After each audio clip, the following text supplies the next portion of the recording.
I'd like to introduce is the Reverend John Langlois. John and his wife Rosalind have been very long-standing supporters of Sue, and I've asked him to just talk to us about why he became involved in this case. John,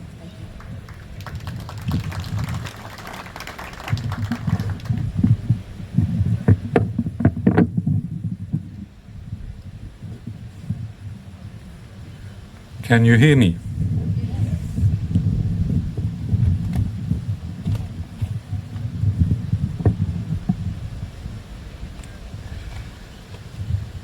As Rosie said, I've been asked to speak on why I became involved in the Sue Neill-Fraser support group.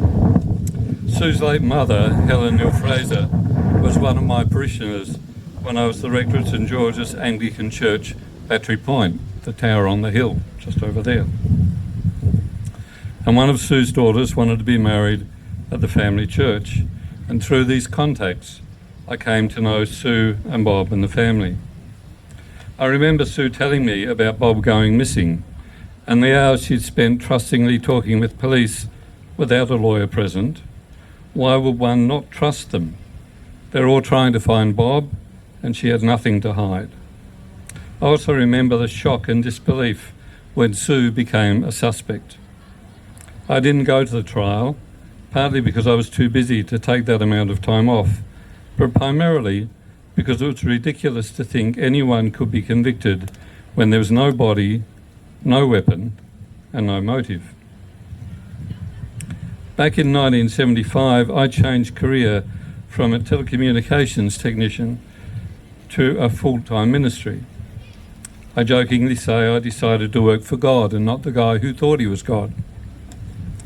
As a minister, words are important, and as with most ministers, my life has been to grow in understanding of the 4 eyewitness reports of Jesus' life, death and resurrection, to interpret and communicate these reports in a way that is both convincing and has integrity.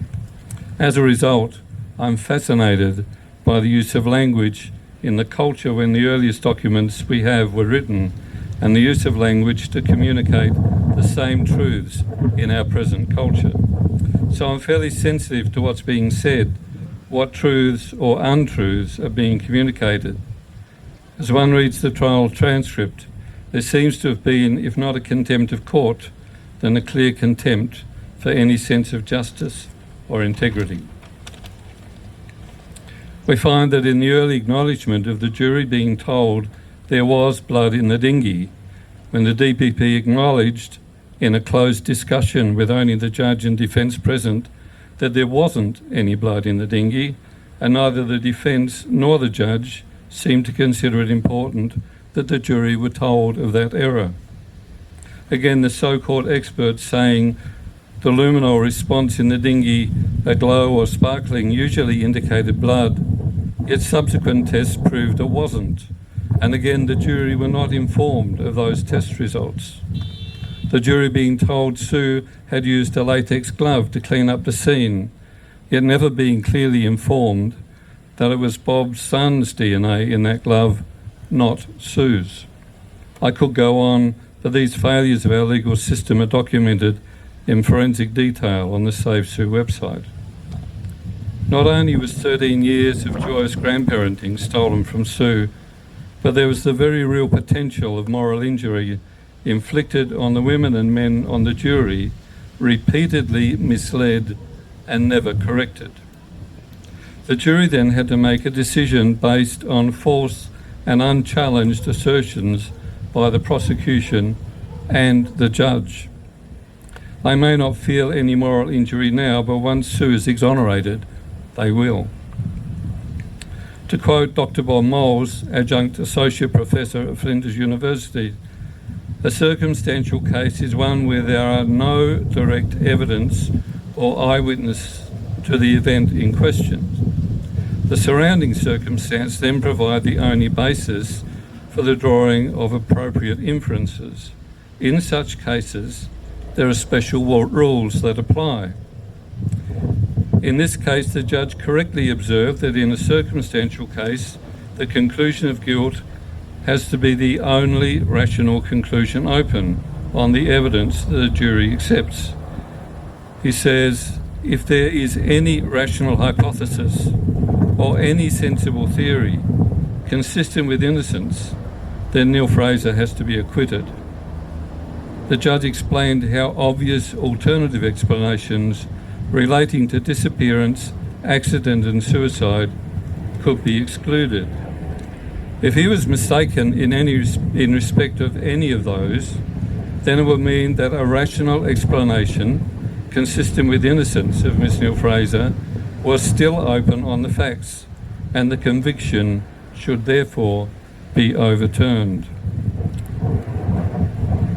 In relation to the disappearance of Bob Chappell, Dr. Moles said, the judge dealt with the possibility of disappearance by stating there's evidence that tends to establish that Mr. Chappell is dead and gone.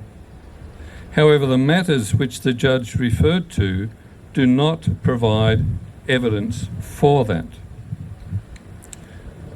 He said there is the evidence from the family of not having heard from him. That, of course, is what they would also say if, in fact, Mr. Chappell had just disappeared.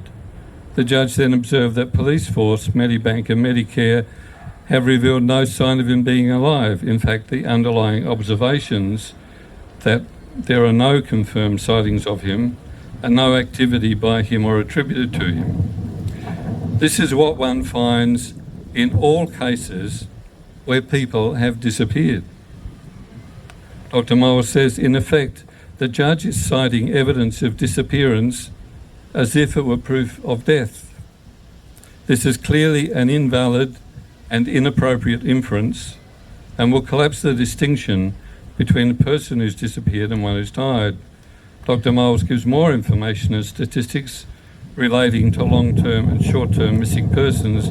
Then he says, there is no principle by which one can discriminate between the missing and the dead apart from the discovery of the body or evidence of it. None of this was mentioned in the course of the Neill-Fraser trial to assist the jurors to obtain a sense of perspective in relation to these issues. The judge stated in his summing up to the jury, the evidence that the Four Winds were sabotaged tends to suggest there was no accident. Clearly, proof of damage to the boat is not proof of damage to the person of Mr. Chappell. Indeed, Dr. Moles says the two events could be entirely unconnected.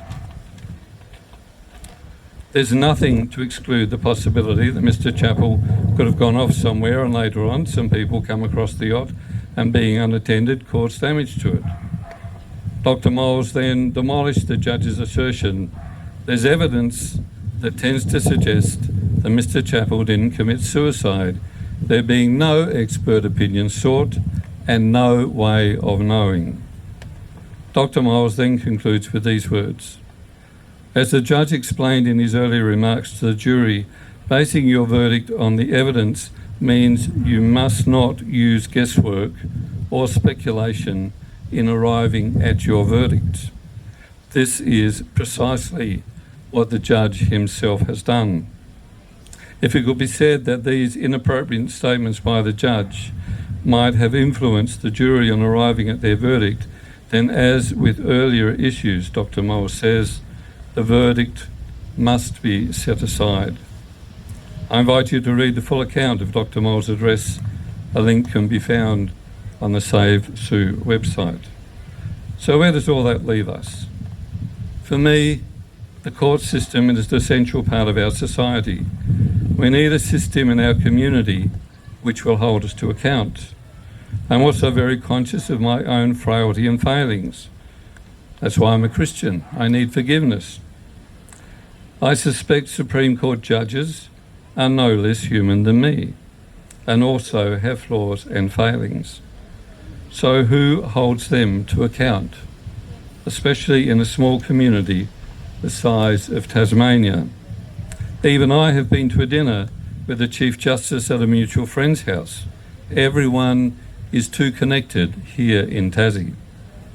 What we need is a National Criminal Case Review Commission where eagle eyes, not related to anyone in this state, can review cases and correct oversights and mistakes, and if necessary, deal with criminal neglect. Will you stand with us, sign the petition, and talk to your representative? Thank you.